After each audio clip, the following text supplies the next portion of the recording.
Hello guys, তোমরা সবাই কেমন আছো? আমি সুকন্যা আমার একটা নতুন ভিডিও নিয়ে তোমাদের কাছে চলে এসেছি।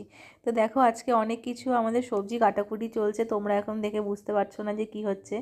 এটা আমার মা একটু হালকা করে পোস্ট দিল।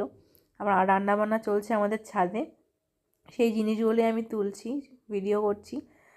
তো তোমাদের কাছে ছোটো ছোটো ভিডিও আমি এরপর থেকে দেওয়ার চেষ্টা করব। সময় তো হয়ে ওঠে না, তবুও চেষ্টা করব। তো কী উপলক্ষে আমাদের বাড়িতে বলো তো সবজি কাটা হচ্ছে? দেখো, সবাই মিলে কত আনন্দ করে সবজি কাটছে, নানা রকম সবজি। এটা আমার দিদি। তো আমাদের বাড়ি অনুষ্ঠান ছিল কদিন আগে। তো সেই ব্লগটাই আমি এডিট করার টাইম পাচ্ছিলাম না, তো এখন আমি করলাম, সেই এডিটটা করে এখন পোস্ট করার চেষ্টা করছি।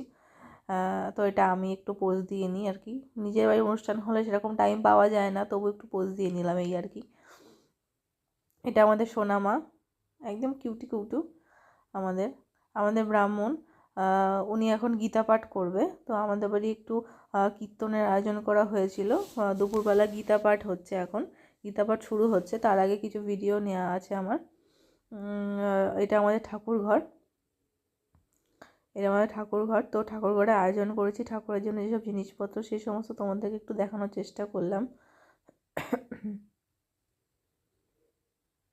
আমার গলাটা প্রচুর খারাপ হয়ে রয়েছে, ঠান্ডা লেগেছে, তো তার জন্য প্রচুর খারাপ হয়ে রয়েছে। তো দেখো, রান্না আমাদের প্রায় কমপ্লিট হয়েই এসছে। এখন তরকারি নামানো হচ্ছে। এটা হচ্ছে পাঁচমিশালি তরকারি, ওই যে সবজিগুলো কাটা হচ্ছিল, পাঁচমিশালি তরকারি।